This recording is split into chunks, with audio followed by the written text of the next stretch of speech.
નમસ્તે મિત્રો, જય માતાજી, જય સિયારામ. કેમ છો બધા? મજામાં? સ્વાગત છે એક નવા જ વિડીયોમાં. તો ભાઈ છે ને, આજે મારે ઉર્વશીબેન બાળ મંદિરેથી કસરત શીખીને આવી છે અને એક ગીત શીખીને આવી છે.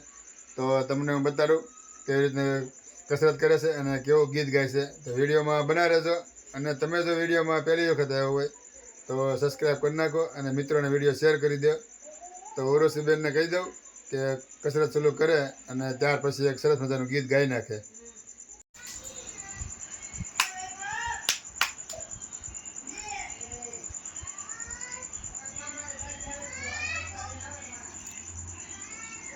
સરસ હો, કસરત તો સારી કરે બેન અમારે.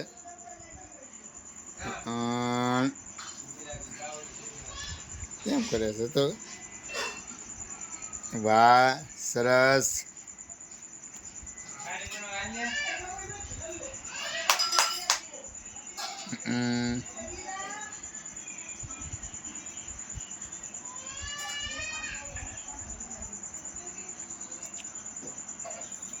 મસ્ત કરે ઉર્વશીબેનને ભાઈ, કસરત તો જોરદાર આવડે છે. જો આમ કાંઈ ન ઘટે, અમારી બેનને પણ સરસ મજાની કસરત કરે છે.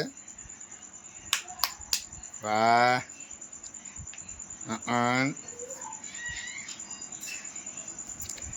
બીજું હું શીખવાડ્યું? બીજું કસરત નહીં, બીજું હું શીખવાડ્યું? બીજું કઈ આવડે? ગીત આવડે? ગીત બાળ મંદિરના ગીત આવડે છે? એકાદું ગાતો, એકાદું ગાને. મંદિર પારું ઈત પારું સુંદર તરજન મારા મંદિર પારું ઈત પારું સુંદર તરજન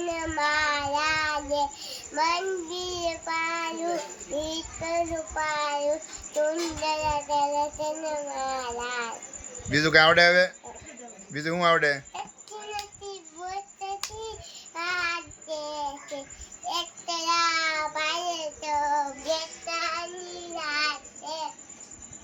પછી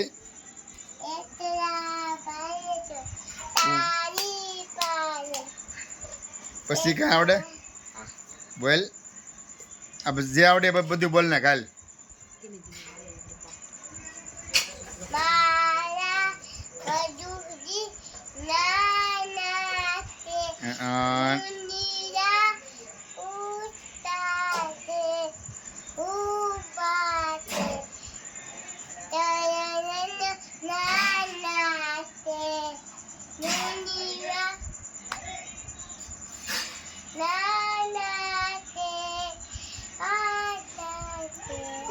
સરસ મજાનું ઉર્વશી ગીત ગાય છે, પણ કાંઈ સમજાણું નથી, પણ તોય મસ્ત આમ કહેવાય ને કે મજા આવી મને તો. હજી આપણે ઉર્વશીબેન ગાવ, નવું નવું ગાવ કાંક. હે ડૉક્ટરનું કાંઈ ગીત ગાય છે, ડૉક્ટરનું, પણ કાંઈ જે હોય મજા આવે છે. કાં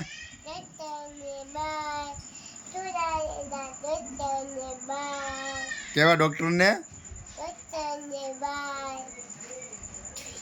ડૉક્ટરને ડૉક્ટરને માર એમ? તો ડૉક્ટરને ભાઈ તો હરખું કે નહીં બટા? હવે ઉર્વશીબેનને છે ને ભાઈ કાંઈ ભૂલાઈ ગયું છે, આવડતું નથી એવું છે કે ભૂલાઈ ગયું? વિચાર કરે છે હવે કે ભાઈ હું બાકી રહી ગયું. એ આવી ગયું, આવી એકડા ભાઈ આવી ગયા, આવી ગયા એકડા ભાઈ નથી આવ્યા. હાલો ફરી વાર કરો. હાલો તો મિત્રો, આ તમારો ઉર્વશીબેનનો વિડીયો જેમાં એને કસરત કરી છે, ગીત ગાયું છે અને સરસ મજાનું એમ કહેવાય ને કે શીખીને આવી છે બાળ મંદિરેથી. તો આજ માટે આપણે એટલું જ છે. પછી આપણે મળશું બીજા વ્લોગમાં.